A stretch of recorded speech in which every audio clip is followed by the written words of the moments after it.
tagline for the competitions commission, which says fair competition and prosperous economy. And that is really the only way that we can grow this economy. And I'm talking as a young business owner that is trying to break into a market that was previously and currently is dominated by South African brands. So one of the thoughts that was going through my mind as I was listening to the previous presenters is, how do we ensure that we're not importing all these cartel arrangements? Because essentially, by the time we are consuming the goods in Namibia, and if you look at the uniqueness of the setup in Namibia, those arrangements would not be made here. And we would end up consuming the effect of those arrangements in the Namibian economy. And how do we detect them here if those arrangements are not being made here? And I'd like to use an example. So I drove in, I arrived at about 3 a.m. this morning. We are doing our 3rd store rollout in Swakopmund. And we've got beautiful centers that are coming up across the country. And we are proud to say that we are the only Namibian retailer in those malls that are coming up, and saying it in the sense that we are the only ones that actually produce our goods here and put those up in retail branded stores in those malls. And when you go into those malls, 90% of them are South African retailers, right? South African retailers that use South African installation teams. So I went around the mall before I left. I was looking for an electrician to sort out some of the issues that we had in our store, and started talking to some of the installation teams in the stores that were still busy doing installations. And all the stores that I went in, from Edgar's, from Woolworths, from Shoe City, from Clicks, all the installation teams, this is guys that are putting cupboards, these are guys that are putting tiles on our floors in our own retail spaces, are all coming in from South Africa. The guys that install the security tags for our stores are all coming in from South Africa. I know some of these goods we don't produce in Namibia, but surely things such as services, those should be done by Namibians. And I'm proud to say, as a Namibian retailer, we use local installers. We've taken an SME business that's done our installations right from the beginning, and they've grown with leap with all of our installations. We're opening a store in East Africa in Kigali in about 2 weeks, and we're taking a Namibian installation team to do that work. But that is because there isn't service providers. And we've actually looked at local service providers in Kigali, and we couldn't find them. So we've actually made the effort to try and find local installers in that country. But I'm not sure that the South African retailers do exactly the same. For sure, it is easy to have your own installation team that knows exactly what your specific requirements are. But we cannot continue to carry on business the way that we are doing in this country. So in terms of cartel practices, I think we need to look at things in a different light and look at the uniqueness of the setup of this country and say, if we've got an economy that's dominated by not local producers, not local manufacturers, not local retailers, when we're looking at these cartel arrangements, are we really looking at them in a way that enables us to be able to detect them? Because we are importing a lot of services, we are importing a lot of goods. We've got a market that's dominated by a lot of retailers that are not from Namibia. In terms of the businesses that we are involved in, one of the things that we're seeing is the effect of dominance of the wholesalers that we're selling to.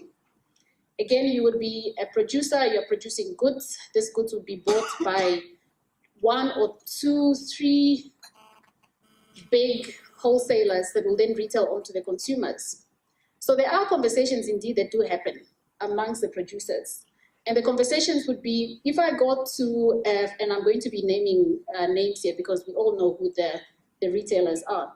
If I go to a fruit and veg, if I'm going to a Spar, yes, it says proudly Namibian in their stores, but that's a franchise, right?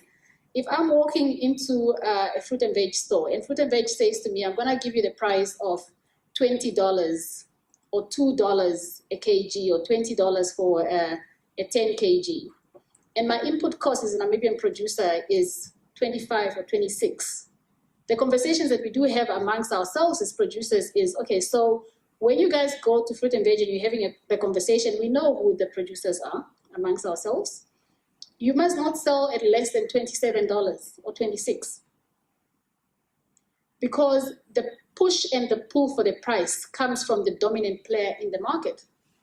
So you'd want to also make sure that in terms of the pricing that you're charging, you are able to recoup the cost in terms of input costs, because you're dealing with a dominant player that is on the other side setting the price for you. And the conversation in terms of setting the price would be, so we can land our product in from South Africa at, so if they want to buy from you at 20, we can land our product in from South Africa at 15. You've got no way of verifying that data.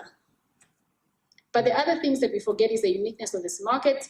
Yes, they can probably land it in at 15 from South Africa. However, as a Namibian producer, I need to import all of my inputs that I take into growing my product. I'm importing them in from South Africa. So before I even grow my crop, I've added on transport costs. So there's no ways that we can have the dominant South African retailers saying they can land in product at 15, knowing very well that our input cost would be much higher than a South African producer who's got economy of scale, firstly because they are delivering to a much larger economy than us in Namibia. So there are specific, unique setups that we need to take into account when we're saying and having a conversation around fair practice and fair competition, because it is not fair competition. This country provides its own unique, peculiar items that we really deal with as business owners and enterprises that are trying to really do business in an ethical way and have a business that is sustainable. And that is the only way. As a business owner, you want to make sure that your business is there for tomorrow, because you are creating jobs, you are making sure that you are actually able to grow your business to expand the economy. And if you're not doing that in an ethical manner, then you could end up where you're having to pay fines. So as a business person, people don't set out to say, okay, I'm going to be colluding. But if we are not focusing on the things that are unique in terms of this economy, we will incentivize people to have conversations that would otherwise not be necessary. Because I don't think in terms of where we are, in terms of growth, that we can be saying we want to maximize profit as much as possible. It really is about how do I make sure that I'm able to grow my company? How am I able to make sure that my company exists tomorrow? Because I am very, very new into the market.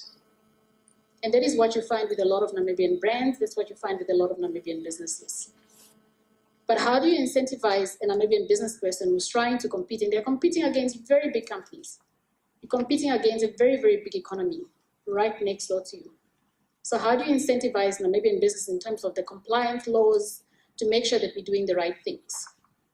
Because the beginning always is I want to run my business in an ethical manner.